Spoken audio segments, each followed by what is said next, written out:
கள்ளக்குறிச்சி மாவட்டம் திருக்கோவிலூர் அருகே தந்தை உயிரிழந்த நிலையிலும் 10ஆம் வகுப்பு மாணவி தேர்வு எழுதச் சென்றார். சந்தைப்பேட்டை பகுதியில் இயங்கி வரும் தனியார் பள்ளியில் ராமு என்பவர் போக்குவரத்து மேலாளராக பணியாற்றி வந்த நிலையில் அவர் உடல்நலக் குறைவு காரணமாக உயிரிழந்தார். இதற்கிடையே தேர்வு எழுதிவிட்டு வீடு திரும்பிய ராமுவின் மகள் மோகனப்பிரியாவிற்கு உறவினர்கள் ஆற தழுவி ஆறுதல் கூறினர்.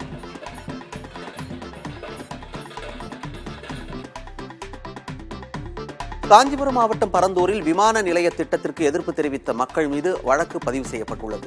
பரந்தூரில் புதிய விமான நிலைய திட்டம் அமைய உள்ளதற்கு எதிர்ப்பு தெரிவித்து நிலம் எடுப்பு அலுவலகத்தை முற்றுகையிடச் சென்ற 137 கிராம மக்கள் மீது சட்டவிரோதமாக கூட்டம் கூடுவது உள்ளிட்ட 3 பிரிவின் கீழ் சுங்குவார் சத்திரம் காவல் நிலையத்தில் வழக்கு பதிவு செய்யப்பட்டுள்ளது.